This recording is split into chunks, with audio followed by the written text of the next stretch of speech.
Alright, so I'm doing a spotlight video this morning on this pretty cool Nepenthes hybrid. This is Nepenthes veitchii lowii cross edwardsiana from Flora Collaborative. And at the time it was native exotic still. I think they bred this hybrid a while back, to 2019, 2020-ish, using Michael Kevin Smith's big Edwardsiana, and I think they used their veitchii lowii from their private collection at Flora, and they cultured this, and yeah, this one's doing really well for me so far. I got this back in December 2020. Very tiny seedling. It was one of those ones where I was really just hoping it would work out, and it's more than worked out. It's become this massive 19-inch plant in not that much time, really. Yeah, gorgeous. I absolutely love the pictures, how the pictures are shaping up on this thing. This is definitely the best picture it's put out.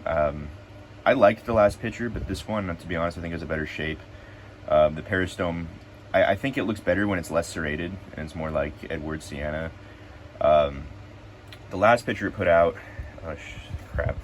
the last picture it put out was this one, and it's not bad, but I'm not as big a fan of the ones with the peristome serration. I like the more even peristome, and then it opens up really striped, like veitchii lowii, and then over time it gets to a nice even solid red.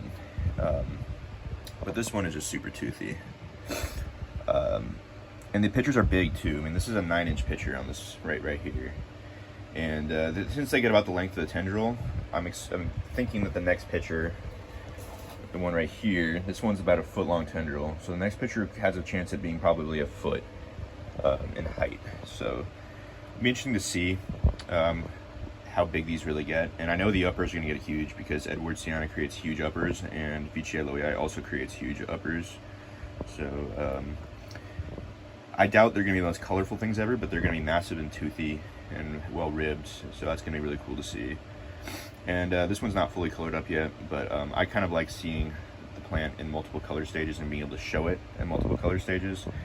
And yeah, the plant gets kind of Edwardsiana-like leaves. On the petiole, kind of gets a red flush, and the leaves are a little wavy, so, especially when they get bigger. But very fast and vigorous grower for me. I've heard different things from other people about how fast this plant grows. Other people said that it's very slow for them, but for me it's definitely not. Not really sure why. It's not like my conditions are the most stable or necessarily the best of anybody's, but it seems like it responds well to feeding. I give it a lot of dried mealworms, and that seems to really help. And I grow it in just sphagnum and perlite, and so a little bit of a top dressing of live sphagnum. So yeah, veitchii lowii cross Edwardsiana.